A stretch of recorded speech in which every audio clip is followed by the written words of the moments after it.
Et donc on profite aussi pour inviter William de venir.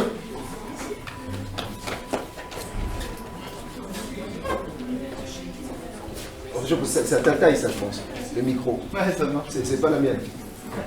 Tu peux le faire sans micro. Voilà, comme tu veux. En tout cas, William c'est un ami à nous tous ici. Hein. Donc on se connaît depuis longtemps. Et il est un des anciens de LDN. Et aujourd'hui, il a plus de responsabilités encore avec les anciens LDN. Et merci Seigneur parce que c'est sa première fois ici. Ouais. Le désir n'a pas manqué, hein. Il a souhaité venir peut-être depuis longtemps, mais on n'a pas eu l'occasion, et c'est l'occasion que le Seigneur a donné. Donc en tout cas, frère, tu as toute la place. Merci. Et parle-nous ce que le Seigneur a mis sur ton cœur. On va prier. Seigneur, merci pour le message que tu as mis sur le cœur de William. Nous te bénissons, Seigneur, parce que tu veux nous nourrir ce matin. Et nous voulons vraiment recevoir avec joie, Seigneur, cette nourriture spirituelle qui vient de toi. Nous te bénissons parce que tu l'as déjà béni. Nous te bénissons parce que tu l'as déjà préparé à ça. Que toute la gloire te revienne. Au nom de Jésus, Amen. Amen.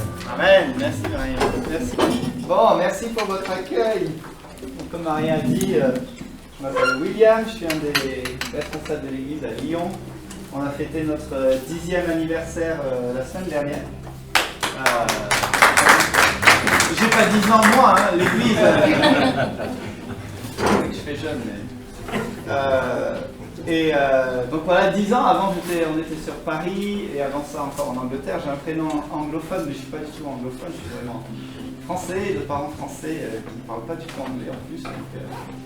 J'ai un petit accent parce que les années ont fait que je suis passé par l'Afrique un petit peu, par l'Angleterre, par le Danemark aussi un petit peu, donc j'ai pas mal voyagé avant d'atterrir maintenant sur Lyon. Et depuis 10 ans, c'est une joie de servir l'église lyonnaise. Et d'avoir commencé cette aventure d'implantation à Lyon. Et on est légèrement plus nombreux que vous peut-être après 10 années, donc c'est très encourageant de voir ici une assemblée à Roanne peut-être plus jeune que la nôtre en termes d'âge, pas dans le cœur de Dieu parce que je sais que de toute éternité il avait planifié même cette matinée-là ensemble. Et il sait ce qu'il fait, il bâtit son église à Roanne et c'est vraiment une joie d'être là et de partager peut-être ce que Dieu a mis sur mon cœur, partager le cœur de Dieu, en particulier sur la grâce de Dieu, sur ce thème-là de voir la grâce de Dieu manifestée. Et on va prendre l'exemple d'une église, l'église d'Antioche, que vous connaissez peut-être, et que Barnabas puis Paul aussi ont visité, et on va voir ce qu'ils ont à nous apprendre par rapport à ce que Barnabas en particulier a vu. Et la question qu'on se pose, c'est quel genre d'église est-ce que vous voulez être? Quel genre d'église vous avez envie de devenir? Est-ce que vous voulez être une grande église, une petite église, une église ethnique, une église multi-ethnique, une église spectacle, une église famille, une église missionnaire, ou plutôt une église pastorale, où on reste un peu renfermé sur les uns les autres, à prendre soin les uns des autres. Mais peut-être on devrait reformuler la question. La vraie question serait plutôt, comment est-ce que la Bible décrit l'église à laquelle on devrait aspirer? Parce qu'on a tous des arrière-plans différents.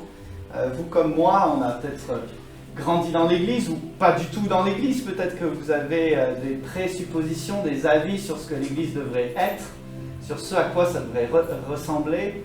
Qu'est-ce qu'on devrait faire lorsque des chrétiens se rassemblent? Et peut-être qu'on est même impacté par notre culture. Voilà, vous avez deux responsables dans votre église qui sont d'une culture totalement différente, d'un arrière-plan d'église totalement différent. Et donc, à quoi est-ce que devrait ressembler le rassemblement de croyants ici sur Roanne? Et qu'est-ce que Dieu dit dans sa parole finalement? Et on peut se dire que vous êtes ici aujourd'hui, comme on l'a dit à l'instant, tout à l'heure, parce que Dieu a un plan pour vos vies, Dieu a un plan pour ma vie, Dieu a un plan pour la ville de Roanne, pour le salut des Rouennais et des Rouennaises. Et Dieu vous appelle dans ce plan-là de salut. Dieu vous interpelle peut-être dans votre cheminement de vie, vous êtes arrivé ici, et Dieu veut utiliser vos vies pour sa gloire, pour refléter qui il est. Et L'Église, c'est l'épouse de Christ, on le sait. Un jour, Christ reviendra et il viendra pour son épouse. Et on veut que cette épouse soit belle, on veut qu'elle soit sans tache ni ride. Et on sait que Christ la voit comme une épouse sans tache ni ride. Et pour ce faire, eh bien, on doit mettre des choses en place. Il y a des choses que la parole nous partage, des principes, des façons de vivre l'Église, des façons d'être l'Église, qui sont non pas à copier, mais qui sont à appliquer dans la vie de tous les jours. Et on va regarder à cette église d'Antioche et on va voir qu'est-ce qu'elle peut nous apprendre, qu'est-ce que cette histoire-là peut nous apprendre. Certains théologiens pensent que les actes des apôtres ne sont pas nécessairement fondationnels en termes d'église, parce que c'était le nouveau, tout était nouveau dans cette histoire des actes. L'église se répandait à vitesse grand V, et donc il y avait aussi quelque chose qui était peut-être spécifique à la première église. Mais moi je crois vraiment qu'on peut tirer certains principes de ce à quoi devrait ressembler l'église, de ce qu'on devrait faire. Et donc cette église d'Antioche, elle n'est pas née d'une stratégie humaine, elle est née dans un contexte de persécution de l'église. En actes 6 et 7, il y a l'arrestation, l'exécution d'Étienne. Étienne, c'est ce gars, un homme plein de foi, de puissance, il accomplit des prodiges et des grands signes miraculeux parmi le peuple. Les spécialistes de la loi ne pouvaient pas résister à sa sagesse et à l'esprit qui reposait sur lui. Et lorsqu'ils entendent sa prédication, ils se jettent sur lui, le lapident, le tuent. Tout cela sous les yeux de Saul, qui deviendra plus tard l'apôtre Paul, qui a écrit une grande partie du Nouveau Testament. Et en acte 8, à la suite de la mort d'Étienne, il y a une grande persécution qui éclate sur l'église, et l'église de Jérusalem, et cette église-là se disperse, les chrétiens se dispersent. Et quand on croit que c'est un échec, quand on croit que l'ennemi a gagné quelque chose, a gagné un combat, alors Dieu change la situation, et il fait de cette dispersion une opportunité de mission. Il fait de cette dispersion des chrétiens une opportunité de répandre l'évangile aux quatre coins du globe. Et de Judée jusqu'en Samarie et finalement jusqu'à Antioche, qu'on va voir dans Acte 11, dans notre passage d'aujourd'hui. C'est fascinant de voir combien l'Église grandit le plus lorsqu'elle est le plus opposée. Vous pouvez prendre des histoires dans le monde, si vous suivez un peu les églises persécutées, que ce soit dans certains pays africains, d'Asie, en Orient. L'Église est persécutée un peu partout dans le monde. Ce n'est pas le cas pour nous ici en France. Il y a peut-être une autre sorte de persécution, il y a peut-être d'autres sortes de dangers, d'individualisme, de matérialisme, toutes sortes de choses. Mais on est libre d'exprimer notre foi dans ce lieu, même ce matin. Et l'Église, dans ce contexte-là de la persécution, connaît une époustouflante progression à cause de cette persécution-là.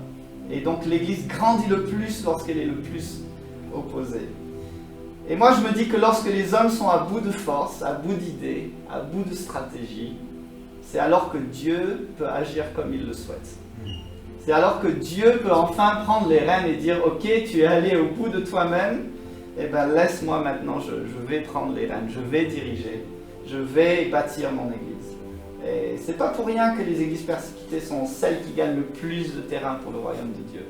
Ce sont celles qui ont la plus forte croissance dans le monde, les églises souterraines, les églises de maison. Et lorsque les hommes, dans notre contexte d'Antioche et de persécution de l'église de Jérusalem, lorsque les hommes essaient de contenir ce que Dieu faisait à Jérusalem, alors Dieu vient, il met un grand coup de pied et il disperse l'évangile, il répand l'évangile aux quatre coins du globe. Et donc en Acte 11, on arrive et on lit ce texte où l'évangile parvient jusqu'à la ville d'Antioche de Syrie. Si vous avez vos Bibles, on peut lire en Acte 11, sinon je l'ai mis là. Acte 11, verset 19. On lit « Ceux qui avaient été dispersés par la persécution survenue à l'occasion d'Étienne allèrent jusqu'en Phénicie, dans l'île de Chypre et à Antioche, annonçant la parole seulement aux Juifs. Il y eut cependant parmi eux quelques hommes de Chypre et de Cyrène, qui étant venus à Antioche, s'adressèrent aussi aux Grecs et leur annoncèrent la bonne nouvelle du Seigneur Jésus. La main du Seigneur était avec eux, et un grand nombre de personnes crurent et se convertirent au Seigneur. Le bruit en parvint aux oreilles des membres de l'église de Jérusalem, et ils envoyèrent Barnabas jusqu'à Antioche. Lorsqu'il fut arrivé et qu'il eut vu la grâce de Dieu, il s'en réjouit. Et il les exhorta tous à rester d'un cœur ferme, attaché au Seigneur. Car c'était un homme de bien, plein d'Esprit Saint et de foi. Et une foule assez nombreuse se joignit au Seigneur.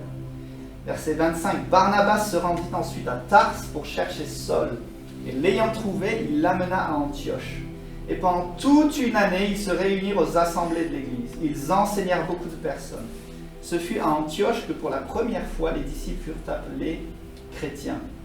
C'était une insulte à l'époque d'être appelé chrétien, petit Christ. En ce temps-là, des prophètes descendirent de Jérusalem à Antioche. Verset 28, l'un d'eux nommé Agabus se leva et annonça par l'Esprit qu'il y aurait une grande famine sur toute la terre. Elle arrivait en effet sous Claude. Verset 29, les disciples résolurent d'envoyer, chacun selon ses moyens, un second frère qui habitait la Judée. Ils le firent parvenir aux anciens par les mains de Barnabas et de Saul. Et donc dans ce passage, on a plusieurs éléments qu'on va reprendre, on va noter ensemble, et qui nous parlent de ce à quoi Dieu vous appelle en tant qu'Église locale, mais aussi en tant que famille d'Église. Il y a ces deux aspects, local, mais plus global, une famille qui a des liens au-delà de Roanne, au-delà de la région rouennaise. Et la clé dans ce passage, c'est ce verset 23, dans lequel on lit que Barnabas arrive à Antioche et il voit la grâce de Dieu manifestée dans cette église. Il voit la grâce de Dieu. Il vit la grâce de Dieu et il s'en réjouit. Moi, je me pose la question, qu'est-ce que Barnabas a vu dans cette église? Qu'est-ce qu'il a vu dans cette église? Si vous avez l'habitude d'avoir été de passage dans d'autres églises, ou impliqué pendant des années même dans d'autres églises, dans votre parcours de foi, vous avez vu des choses dans ces églises-là. Des choses peut-être positives, d'autres choses peut-être plus défiantes, plus difficiles à vivre. Mais Barnabas a vu quelque chose, et on va voir qu'il a sûrement vu quelque chose qu'on aimerait voir à Roanne. Il a sûrement vu quelque chose que Barnabas aimerait voir et aimerait se réjouir s'il venait dans notre église à Lyon. Et s'il passait même dans d'autres églises sur Roanne, par exemple. On veut aussi bénir ce que Dieu fait dans d'autres communautés rouennaises. Et j'aimerais vous suggérer 5 choses qu'on lit dans ce passage. Première, c'est qu'il a vu des chrétiens qui annoncent l'évangile et qui voient des hommes et des femmes sauvés et ajoutés. La deuxième chose, il a vu une foule attachée au Seigneur. La troisième chose, un rassemblement de croyants. Il a vu des hommes et des femmes qui se rassemblaient. La quatrième chose qu'il a dû voir, c'est une grande générosité. Et la cinquième, il a vu une famille d'églises. Une église qui était en relation. Et donc ce premier point, versets 19, 20, 21, on voit que Barnabas a vu que des chrétiens qui annoncent l'évangile et qui ont vu le salut des âmes. Il a vu des chrétiens qui annonçaient la bonne nouvelle du Seigneur Jésus. À quoi ressemble la grâce de Dieu dans ma vie? À la manière et au zèle que j'ai d'annoncer la bonne nouvelle de la grâce de Dieu. Si on veut voir la grâce de Dieu manifestée dans cette communauté ici à Roanne, annonçons la bonne nouvelle. Annonçons la bonne nouvelle de la grâce. Ça doit être au centre de toute raison d'être de l'Église locale. Annoncer la bonne nouvelle et voir des hommes et des femmes ajoutés, sauvés. Parce qu'il y a des hommes qui se perdent. Il y a un grand homme de Dieu, William Bramwell, qui a dit, un homme de Dieu du XVIIIe siècle, qui a dit « Ayez fort à cœur le salut des âmes. Avec ça, tout ira bien. » Vous lirez, bien sûr, vous étudierez, vous mettrez le temps à profit, vous prêcherez, vous travaillerez de toute façon. Si le salut des âmes vous est infiniment cher, vous vous lèverez de bonne heure et vous ferez chaque jour tout le travail que vous pourrez pour sauver les âmes. Oh, l'importance du salut, il disait. Ne fût-ce qu'une seule âme, je m'étonne que nous ne soyons pas 1000 fois plus vivants dans notre service pour Dieu. Paul dit qu'il sert le Seigneur avec une entière humilité, avec beaucoup de larmes, enseignant publiquement et de maison en maison. Et il continue cet homme en disant « Faites de cela votre devoir de chaque instant. Abandonnez votre avenir à Dieu. C'est ainsi que vous serez toujours heureux, car Dieu pourvoira à tout. » Ce grand salut de Dieu est fort négligé parmi nous. Prêchez-le. Dans chaque occasion favorable, soyez-en témoins et rendez-en témoignage toutes les fois que vous le pouvez. Le salut de Dieu. Et en Actes, Paul disait un peu la même chose. Je ne fais pour moi-même aucun cas de ma vie comme si elle m'était précieuse, pourvu que j'accomplisse ma course avec joie et le ministère que j'ai reçu du Seigneur Jésus. Quel était ce ministère? Annoncer la bonne nouvelle de la grâce de Dieu. Acte 20, 24. Ma vie, ta vie, est-elle plus précieuse que l'annonce de l'Évangile? Paul ne faisait de sa vie aucun cas. Gagner Christ, il devait annoncer la bonne nouvelle de la grâce de Dieu. Qu'est-ce qui prend la place de l'annonce de la bonne nouvelle du salut? Notre travail, nos études, la saison dans la vie dans laquelle on est des fois, avec les enfants en bas âge ou autres, qui des fois nous empêchent d'avoir un emploi du temps favorable pour annoncer la parole. Des échecs passés peut-être, qui nous retiennent pour ensuite annoncer la parole de Dieu. Nos difficultés de la vie. Le salut doit être au centre de l'attention de cette église de Roanne, doit être au centre de notre église à LDN.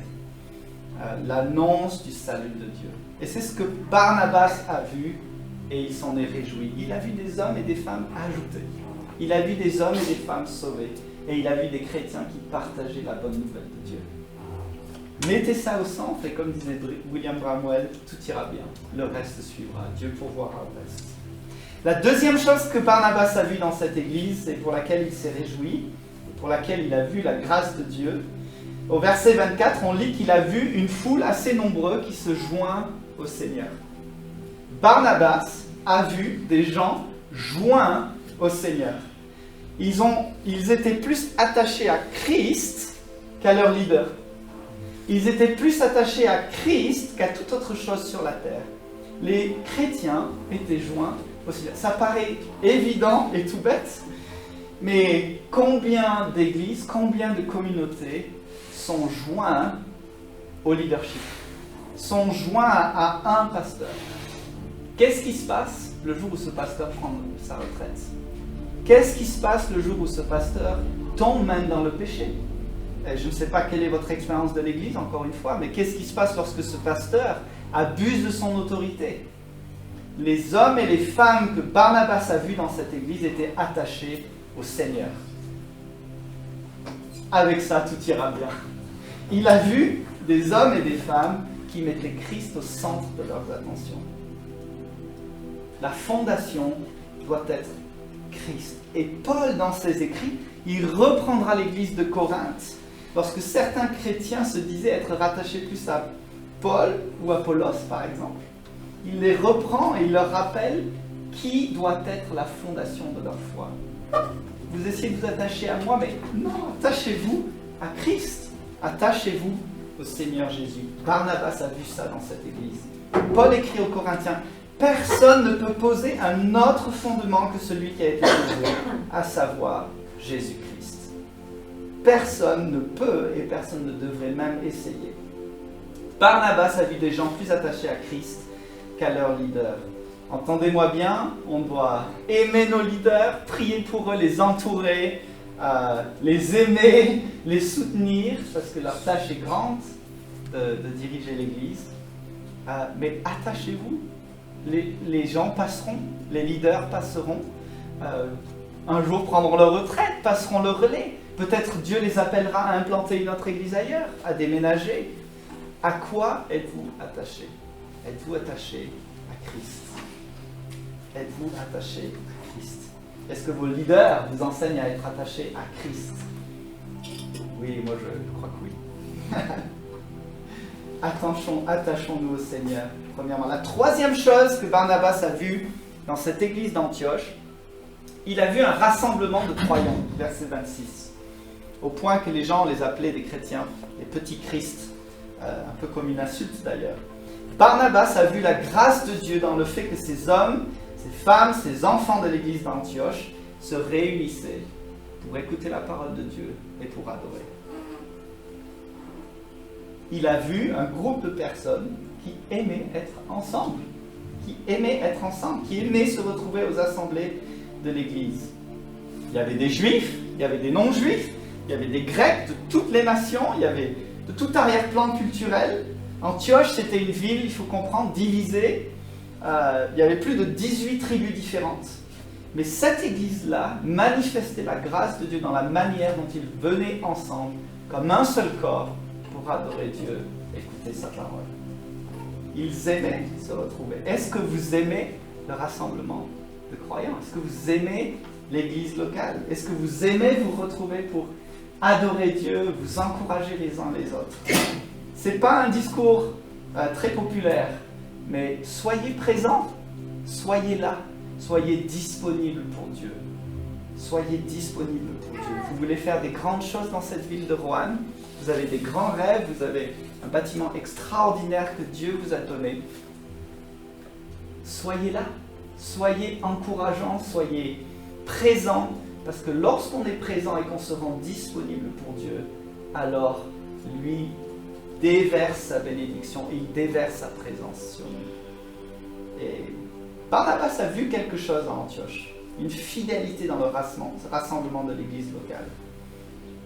On est dans une société, une culture très individualiste, très de consommation, où on vient et on prend un peu de ce qu'on aime, quand on le veut, quand on l'aime, quand ça nous fait du bien. Et quand il s'agit de donner pour les autres, on est plus réticent. Quand il s'agit d'être là, pas pour notre propre intérêt, on est plus réticent. Et on va piocher d'une église à une autre, on va d'une ville à l'autre. Soyez attachés au corps local. Attachez-vous au rassemblement des croyants. C'est un vrai défi, je pense, pour nos églises en France. C'est un vrai défi. En plus, aujourd'hui, il y a Internet, il y a YouTube, il y a des cultes en ligne qu'on peut suivre aux quatre coins du globe d'une église qu'on aime bien, par exemple. Nous, on a eu beaucoup de gens qui ont décidé d'arrêter de venir, surtout que cette suite au Covid. Mais donc, non, j'ai une église en ligne, j'ai un groupe de maisons en ligne, etc. Et il y a sûrement une place pour ça. Mais qu'en est-il de la grâce de Dieu manifestée au travers du rassemblement des croyants que Barnabas a vu? Et il y a tellement de blessures, de mauvaises expériences de l'Église ou du leadership qui fait qu'on peut se retirer, qu'on peut se mettre de côté, qu'on peut s'isoler. Laissez-moi vous dire que c'est justement la stratégie de l'ennemi de nos âmes. Le diable, il essaiera toujours de vous isoler. Il sait que lorsque l'Église est ensemble, unie, d'un même cœur, d'une même voix, alors Dieu bâtira, le Christ bâtit son Église. Rien ne peut prévaloir contre elle. Et nous sommes appelés à montrer ce que Paul dit aux Éphésiens, appelés à montrer l'infinie richesse de sa grâce. Comment? En recevant sa grâce, mais en la donnant aussi. C'est pas facile de vivre les relations en tant qu'Église, non? À moins peut-être que je parle que pour Lyon, peut-être qu'à Roanne, tout va bien. Mais il suffit de se marier, il suffit d'avoir des enfants, il suffit de vivre les relations au travail pour s'apercevoir très très vite qu'on est dans un monde où les relations sont compliquées, où les gens cherchent leurs propres intérêts. Et l'Église n'est pas exemple de ça. Mais si on recherche et qu'on met au centre Christ, et qu'on met au centre sa grâce, qu'on a reçu la grâce de Dieu, et cette grâce de Dieu nous a transformés de l'intérieur, alors combien il est plus facile de donner la grâce et de répandre la grâce autour de nous, de se pardonner les uns les autres et de vivre ça. Barnabas a vu quelque chose dans cette église d'Antioche, de la grâce manifestée dans le rassemblement des croyants. Et qu'on ne soit pas isolés les uns des autres. Et peut-être des fois on se dit, le dimanche je reste à la maison, je me repose, ou alors j'ai eu une semaine chargée. Soyons là les uns avec les autres. Invitons-nous les uns et les autres à manger ensemble, à partager la foi et à répandre nos cœurs les uns envers les autres. On veut être une église ancrée dans la grâce qui montre la richesse de sa grâce. Que ça puisse impacter tous les aspects de la vie de l'église. On ne peut faire grâce qu'à la mesure de la compréhension de la grâce qu'on a reçue. On ne peut faire grâce qu'à la mesure du pardon. On ne peut pardonner qu'à la mesure du pardon qu'on a reçu. Si on a été pardonné par Christ, qu'on est convaincu de ça, alors combien il est facile de pardonner. combien il est facile de vivre des relations authentiques basées sur la grâce de Dieu. Et beaucoup d'églises ont plein d'autres agendas, ont plein d'autres intérêts, une culture où les gens se tirent dans les pattes, les gens parlent dans le dos, etc. Restons attachés à la grâce de Dieu. C'est tellement plus facile de vivre l'église comme ça. Je ne sais pas quelle est l'histoire des différentes églises à Roanne, mais j'imagine très bien, puisque nous on vit la même chose à Lyon. Mais il y a beaucoup de problèmes relationnels qui peuvent être évités. Il y a beaucoup d'églises qui pourraient ne pas se diviser. Il y a beaucoup de chrétiens qui pourraient rester ensemble si la grâce de Dieu restait au centre de nos attentions. Il y a beaucoup de chrétiens frustrés qui ne servent pas par peur d'être jugés, par peur d'être condamnés, par peur de ne pas prendre leur place parce qu'ils ont eu l'habitude d'être critiqués. Prenez votre place parce que dans cette église, vous pouvez vivre la grâce de Dieu les uns envers les autres. Ça se voit, ça respire. Moi, je suis sûr que si Barnabas était venu ce matin, si Barnabas passait quelques semaines avec vous, il verrait ça. C'est une réelle joie de voir ça. Quatrième chose que Barnabas a vue dans cette église, c'est un élan de générosité, une grande générosité. Versets 29 et 30. Barnabas a vu la grâce de Dieu dans la générosité de l'église d'Antioche. Lorsqu'une famine est survenue en Judée, ces chrétiens d'Antioche ont décidé de faire une collecte et de donner selon leurs moyens pour soutenir les frères, les frères et sœurs en Christ. C'est Paul qui disait aux Corinthiens, 2 Corinthiens chapitre 6, verset 6, « Sachez-le, celui qui sème peu, moissonnera peu, celui qui sème abondamment, moissonnera abondamment. Que chacun donne comme il a résolu en son cœur, sans tristesse ni contrainte, car Dieu aime celui qui donne avec joie. Et Dieu peut vous combler de toutes sortes de grâces, afin que, possédant toujours en toutes choses de quoi satisfaire à tous vos besoins, vous ayez encore en abondance pour toute bonne œuvre. » Il ne s'agit pas là d'évangile de prospérité, hein, on est bien d'accord. Mais il s'agit de donner avec joie pour soutenir des frères et sœurs qui sont dans le besoin. On a l'opportunité avec nos finances de manifester la grâce de Dieu. Encore une fois, c'est un sujet un peu délicat. En France, on n'aime pas parler des finances. Dans d'autres pays, où c'est tellement plus simple, je ne sais pas, il y a une culture de l'argent qui est très très différente. Mais dans notre contexte, on n'en parle pas trop, on ne parle pas trop de finances. Et vous êtes en plein là-dedans parce que vous avez un projet extraordinaire de bâtiment, de rénovation, il y a plein de travaux à faire. Dieu aime celui qui donne avec joie. Barnabas a vu des chrétiens généreux à Antioche, des chrétiens qui ont donné avec joie. Laisse-moi te dire, si tu ne donnes pas avec joie, ne donne pas. Si tu ne donnes pas avec joie, ne donne pas.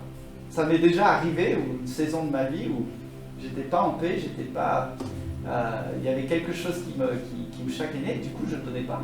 Bon, je pense que Dieu il est ok avec ça. Ça ne doit pas durer longtemps. Parce que Dieu aime quelqu'un qui donne avec joie. Dieu aime celui qui donne. Il nous a tout donné. Tout ce qu'on a est à lui. Tout ce qu'on a est à lui. Ce bâtiment est à lui. Votre travail est à lui. Votre maison est à lui.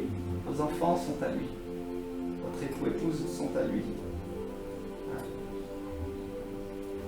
On a l'opportunité de manifester sa grâce. Et Barnabas a vu ça dans cette église. Et à LDN, on fait une petite collecte en ce moment pour bénir les chrétiens au Maroc. On a eu contact avec quelques chrétiens suite au tremblement de terre. Et quel privilège de savoir que certains de nos dons vont pouvoir aider quelques familles. Alors c'est peut-être une goutte d'eau dans les besoins qu'il pourrait y avoir, mais on est famille ensemble. On est famille ensemble. Et de la même manière, on a aidé, en tant qu'église, on avait pris une collecte pour aider aussi l'église de Rennes, qui avait un projet de bâtiment aussi. Et c'était un privilège en fait de se sentir à l'œuvre ensemble, même là, la France en Bretagne. Et Dieu aime ceux qui donnent avec joie. Tout lui appartient. Tout lui appartient. Et c'est le dernier point, 5. Barnabas a vu une famille d'églises. Il a vu une église qui était en relation avec d'autres églises, avec d'autres chrétiens. On voit dans cette église d'Antioche la manière dont ils sont en lien avec une famille d'églises unie autour du ministère apostolique de Paul et de Barnabas. Au verset 24, Il y a une foule nombreuse qui se joint au Seigneur, comme on l'a vu tout à l'heure, sous le leadership de Barnabas, sous la prédication de Barnabas. Et malgré la foule et le succès, Barnabas décide de laisser cette foule-là, de mettre de côté le succès de son ministère et de la prédication, des gens qui étaient là, beaucoup de besoins probablement. Le gars, il laisse ça en plan, il retourne chercher Paul pour le ramener à Antioche. Donc à Tars, il va à Tars pour le ramener jusqu'à Antioche.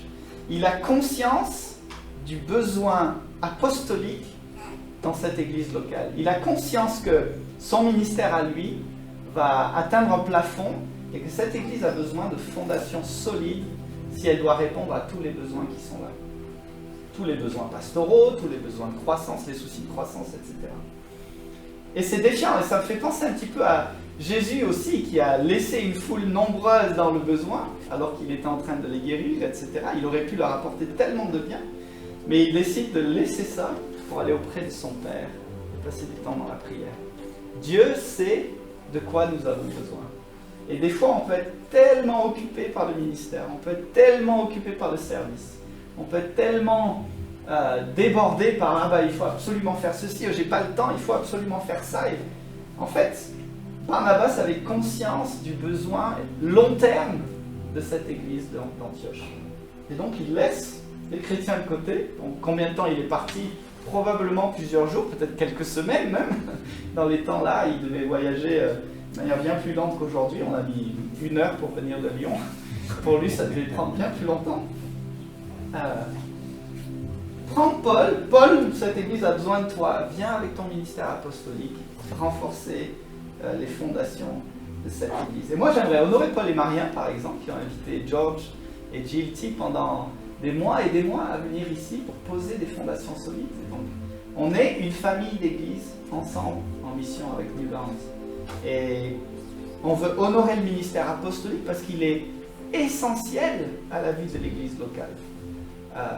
Il s'agit de poser des fondations, il s'agit pour vos leaders d'être encouragés, d'être en famille, il s'agit pour vous, en tant qu'église, de vous sentir en mission avec une autre famille d'églises bien plus grande que juste locale ici à New Life Roanne. Et on est beaucoup plus fort ensemble que isolés, non? Et quelqu'un disait que quand on est seul, on va très vite, non? Mais quand on est ensemble, on va plus loin. Et il y a une force dans une famille d'églises rassemblées sous les mêmes valeurs, sous une même vision apostolique, prophétique, dans ce que Dieu fait dans New Ground en France, de rester connectés, de rester ensemble. Et c'est ce que Barnabas a vu dans cette église. Il a vu les besoins qui étaient au loin, ils ont envoyé de l'argent au travers de Paul et Barnabas. Ils étaient conscients du besoin d'autres chrétiens en dehors de leur localité, mais ils étaient aussi conscients de ce que d'autres pouvaient leur apporter, et de ce qu'eux pouvaient donner, et de ce que d'autres pouvaient leur apporter dans l'église locale. Et Barnabas a vu ça. Il a vu cette grâce de Dieu dans cette église-là, et il s'en est réjoui. Il s'en est réjoui. Dans nos églises, en France, peut-être, on peut voir, vous allez sur YouTube, vous allez sur les réseaux, des églises qui ont énormément de succès, et qui ont toutes les caméras, etc. Mais qui du coup sont finalement très isolés et qui laissent peu de monde venir parler dans leur église, qui laissent peu de ministères apostoliques et prophétiques venir avoir un mot à dire et juste partager dans la fraternité, dans l'amitié aussi. Et je pense que c'est clé pour vivre une vie d'église saine, de savoir qu'on est une famille d'église ensemble, sous un ministère apostolique, sous un leadership commun. Et il ne s'agit pas là d'autoritarisme ou même d'être dépendant au niveau des finances ou d'être dépendant au niveau du leadership. Vous êtes libre en tant qu'église, il n'y a aucune... Mais c'est une joie de connaître Paul, de connaître Marien et de travailler ensemble et d'être finalement plus fort dans nos liens, dans nos échanges, dans nos défis communs qu'on vit, de prier les uns pour les autres. Et il n'y a pas beaucoup d'églises en France qui vivent ça. On est très très fort pour aduler une église qui vivra dans le succès, mais on n'est pas très très fort pour aller soutenir une église qui va être dans la difficulté, non? On va beaucoup plus facilement critiquer, on va, oh, ça devait arriver. Je le sentais venir, que lui, ça allait mal se passer, que cette église allait se casser la figure. Et donc, il y a ce ministère apostolique, il y a cette famille d'églises apostoliques, sous un nom en Uganda, peu importe, mais où on aime être ensemble, on aime travailler ensemble. On a eu le festival cet été qui a été absolument extraordinaire, de vivre des temps dans la présence de Dieu, à l'écoute de sa parole. Il y a d'autres événements pendant l'année où Paul et Marien pourront vous en parler, où vous êtes invités à participer, vous êtes invités à venir rencontrer d'autres chrétiens, de voir ce que Dieu fait dans d'autres villes de France. Ça fait partie de la grâce de Dieu manifestée dans une église locale. Ne pas vouloir s'isoler déjà en tant que chrétien, mais donc pas aussi de s'isoler en tant qu'église locale. Et on peut être très vite découragé si on regarde à soi. Mais dès qu'on regarde un peu, ah oui, eux ils vivent exactement les mêmes choses que nous. Eux ils ont exactement les mêmes défis. Et comment est-ce que moi je peux prier aussi pour eux? Il y a plus de joie à donner qu'à recevoir, non? Et Dieu nous encourage, Dieu encourage l'Église à être connectée, encourage New Life, encourage LDN à Lyon à être connecté à d'autres églises. Et c'est un plaisir d'être là aujourd'hui, ce matin. Mais c'est quelque chose que George a commencé voilà, il y a plusieurs mois maintenant. Mais je suis sûr que ça continuera, je suis sûr qu'on n'est pas très loin l'un de l'autre. Et donc que Dieu bénisse ces relations-là aussi, parce que ça fait partie de l'expression de la grâce de Dieu que Barnabas a vu dans cette église.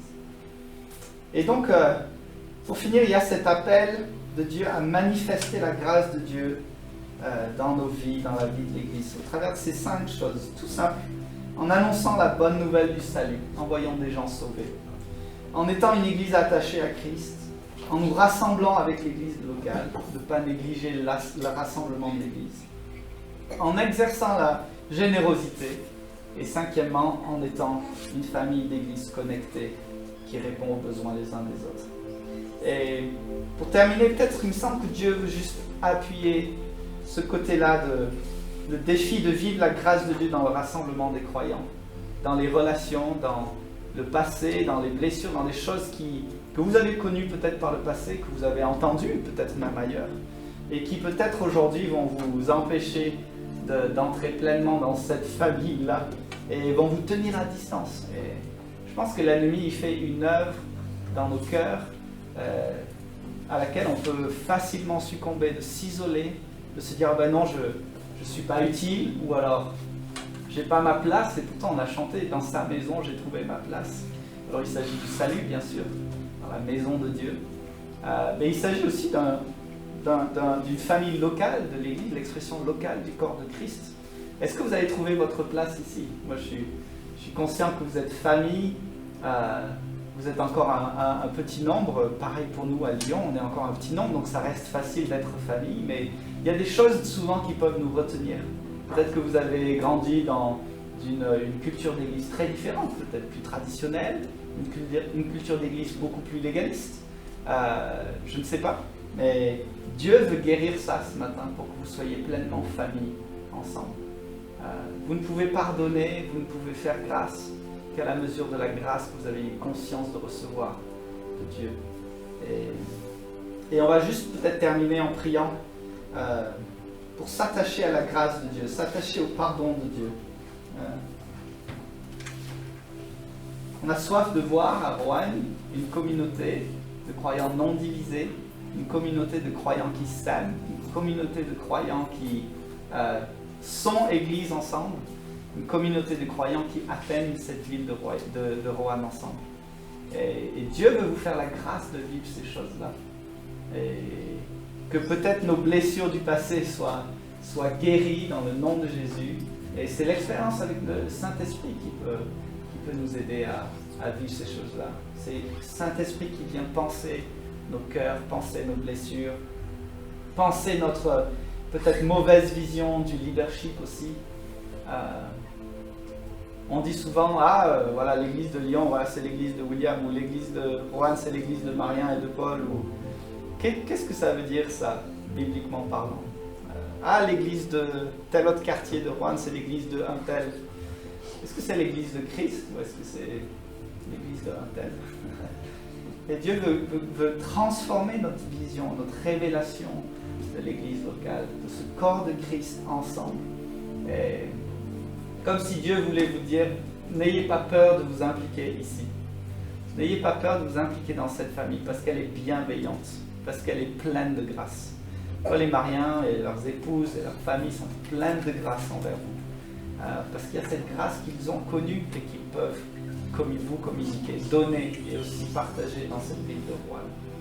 Et il y a cette grâce de Dieu qui est disponible pour vous aussi. Et j'aimerais prier, on peut se lever ensemble. Je ne sais pas s'il est prévu de chanter un dernier chant ou quoi, mais qu'on puisse vivre cette guérison de Dieu. Peut-être que vous avez été même abusé dans le leadership. Moi, j'ai connu beaucoup de pasteurs isolés, du coup, qui abusaient aussi de leur autorité et qui étaient plus de l'ordre de l'autoritarisme que de l'ordre de l'autorité divine reçue de Dieu. Et Jésus, il est venu doux et humble de cœur. Et il a établi son autorité de cette manière-là en se donnant pour son Église. Extraordinaire cette vision du leadership. Et que Dieu nous saisisse nos cœurs de cette vision-là. J'ai simplement prié. Seigneur, merci pour cet exemple de l'église d'Antioche. Merci parce que c'est toi qui bâtis ton église ici sur Roanne. C'est toi qui bâtis ton église à Lyon. C'est toi qui bâtis ton église en France, dans cette grande région du Rouennais, Seigneur. Merci parce que tu as un plan et que ce plan, tu veux l'accomplir au travers de ma vie, au travers de nos vies ensemble, dans nos régions, nos villes respectives, Seigneur. Et tu veux répandre ta grâce, Seigneur. Tu veux voir des hommes et des femmes ajoutés, sauvés. Et pas seulement sauvés, Seigneur, mais réellement ajoutés à un corps local, une expression de la grâce de Dieu manifestée. Et je te prie que ce que Barnabas a vu, ce que Paul est ensuite venu affermir dans cette église d'Antioche, Seigneur, soit vécu ici à Roanne, soit vécu à Lyon dans notre église, soit vécu en France, Seigneur. Je te prie pour une multitude d'implantations d'églises qui vivent ces choses-là, des relations authentiques, la grâce de Dieu manifestée, Seigneur. Je te prie qu'on puisse s'en réjouir, Seigneur. Je te prie qu'on puisse s'en réjouir, Seigneur, que l'expression locale du corps de Christ soit quelque chose de merveilleusement vécu ici à Roanne, dans cette église New Life, Seigneur. Merci parce qu'au travers aussi de ce projet de bâtiment, tu veux faire ça, tu veux unir ensemble cette église, tu veux faire un seul corps, une seule armée, une seule famille. Jésus, merci parce que tu guéris nos cœurs aussi par rapport à nos passés, à notre expérience d'église, Seigneur, notre expérience du leadership, du pastorat. Et je te prie de guérir les cœurs ce matin. Je te prie de répandre ton esprit, de venir penser les blessures. Et Seigneur, merci parce qu'on est ici, ces chrétiens ici de Roanne sont dans un contexte favorable de la grâce de Dieu pour servir, pour aimer, pour être église ensemble, Seigneur. Bénis les enfants, Seigneur. Et, ils ont beaucoup à nous apprendre. Et tu dis que le royaume des cieux est pour ceux qui leur ressemblent. Et je te prie que nous soyons comme des enfants. Cette église soit comme des enfants, Seigneur, pour recevoir les choses de toi, Seigneur. On va avoir des cœurs doux, des cœurs souples, des cœurs remplis de ton esprit, Seigneur, pour recevoir ce que tu as à nous donner. Sois béni, Jésus. Sois béni, Seigneur. Amen.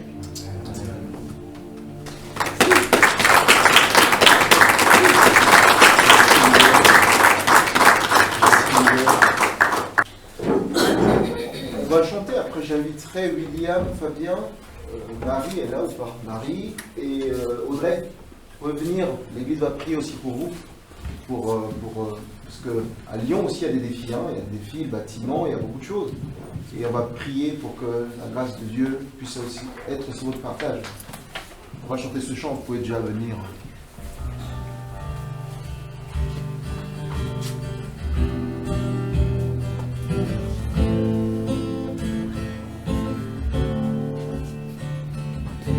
Tu es grand Seigneur,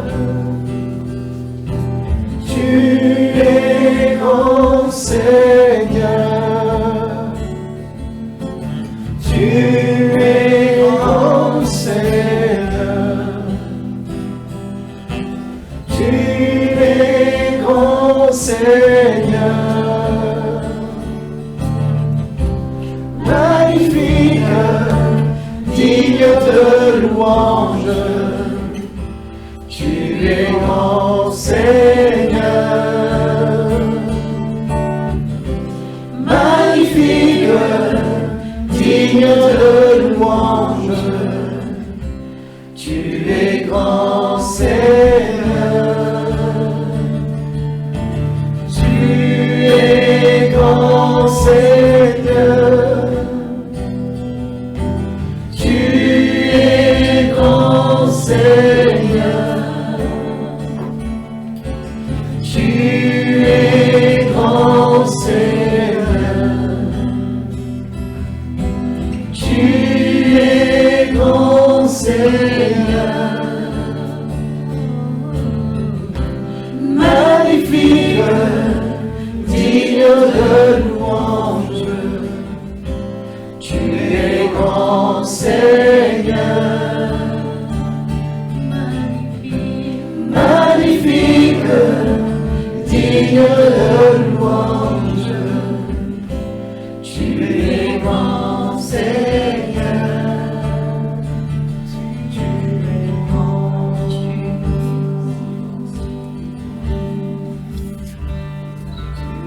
Il faut venir devant.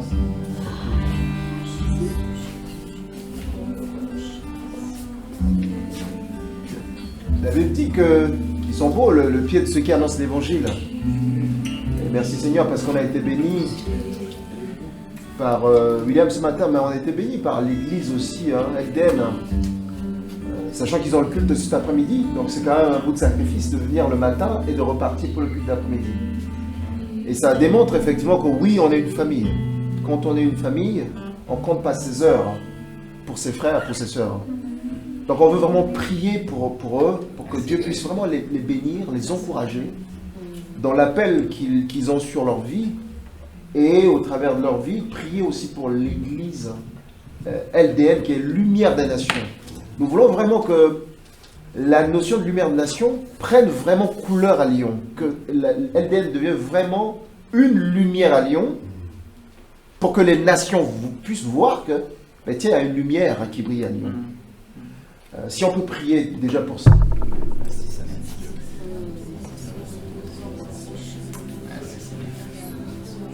Seigneur Jésus, merci Père Céleste, merci pour ta grâce, pour ton amour, ta fidélité, Seigneur. Merci Seigneur pour ta bénédiction, Seigneur, qui est répandue encore ce matin sur nous. Tu as utilisé, Seigneur, l'église sœur de Lyon, Seigneur, pour être une source de bénédiction pour nous ce matin. Tu as utilisé William, Seigneur, pour nous bénir à travers ce message. Nous prions, Seigneur, en retour que tu remplisses sa vie, tu bénisses sa famille, mais tu bénisses aussi, Seigneur, toute l'église de Lyon.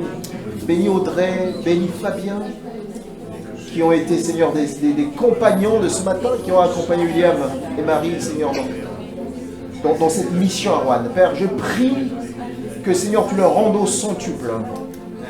Seigneur, que tu viennes encore élargir leur tente, que tu viennes encore, Seigneur, arroser pleinement leur ministère de ton onction fraîche et nouvelle. Merci, Seigneur, pour l'appel, Seigneur, pour cette ville de Lyon. Nous prions que Lumière des Nations, Seigneur, puisse prendre vraiment tout son nom et toute sa signification. Nous voulons, Seigneur, voir cette église forte à Lyon. Une église, Seigneur, où la lumière va briller dans cette ville, dans cette agglomération lyonnaise, pour que, Seigneur, les nations puissent, Seigneur, regarder et s'inspirer aussi de ce que tu fais avec cette église. Nous te bénissons, Seigneur, pour toute l'équipe là-bas, pour les anciens, pour les diacres, pour les membres et pour toutes les personnes que tu vas attirer, Seigneur, dans cette communauté. Nous prions, Seigneur, que par ton esprit, tu continues à faire le travail. Donne aussi, Seigneur, la joie, Seigneur, à l'église de Lyon, de trouver cette joie de se rassembler, de passer des moments ensemble, de vivre, Seigneur, ces moments. Car c'est ton cœur, Père, et nous prions, Seigneur, que tu le fasses. Parce que tu aimes cette église, parce que c'est ton église, parce que tu l'as bâtie. Merci, Seigneur. Donne aussi à tous les ouvriers, Seigneur, qui sont dans ce champ, d'être attentifs à ce que, Seigneur, tu as les instructions que tu as à ta disposition pour eux. Seigneur, que chaque personne ne puisse pas se sentir mis à l'écart, mais faisant complètement partie du champ et du ministère là-bas. Nous te bénissons, Seigneur Jésus. Bénis les enfants, Seigneur, dans cette communauté. Bénis les adolescents, bénis les jeunes, les moins jeunes. Sois à l'œuvre, Père. Au nom de Jésus. Amen. Paul, tu peux prier aussi pour, si c'est possible, pour le besoin aussi de local, parce que nous savons que Dieu veut aussi bénir cette église dans cette dimension-là.